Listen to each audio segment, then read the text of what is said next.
తారీఖున తెలుగుదేశం పార్టీ జాతీయ ప్రధాన కార్యదర్శి,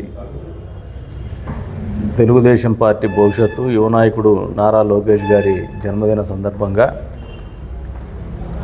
కదిరి నియోజకవర్గంలో పీవీఆర్ ఫంక్షన్ హాల్లో మెగా రక్తదాన శిబిరాన్ని ఏర్పాటు చేస్తున్నాం. మామూలుగా ప్రతి సంవత్సరం కూడా జనవరి 18న కదిరి నియోజకవర్గంలో రక్తదాన శిబిరం జరిగేది.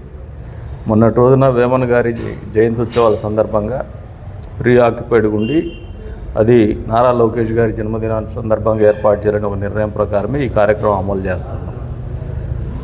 మా భవిష్యత్తు నాయకుడు ఈ రాష్ట్రానికి కాదు దేశంలో కూడా అత్యంత ప్రతిభావంతుడైనటువంటి నాయకుడిగా ఎదుగుతున్నటువంటి ఆయనకు తెలుగుదేశం పార్టీ శ్రేణులు, సానుభూతి పరులు, తెలుగు యువత వారు అందరూ కూడా హాజరై విరివిగా రక్తదానాన్ని ఇచ్చి ఇప్పుడు కూడా తెలుగుదేశం పార్టీ కదిరి నియోజకవర్గంలో రక్తదానంలో ముందు వరుసలోనే వస్తుంది. ప్రతి సంవత్సరం కూడా జరుపుతున్నాం. ఈసారి మరింత పెద్ద ఎత్తున పాల్గొని ఆయనకు మనందరి తరపున ఒక మంచి కార్యక్రమం పుట్టినరోజు కానుకగా ఇవ్వాలని చెప్పేసి కోరుతా ఉన్నాను.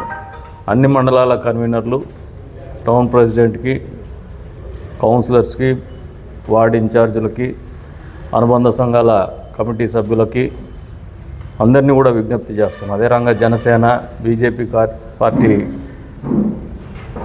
కూటమి సభ్యులు కూడా ఈ కార్యక్రమానికి హాజరుగమ్మని చెప్పేసి కూడా పిలుపునిస్తాను.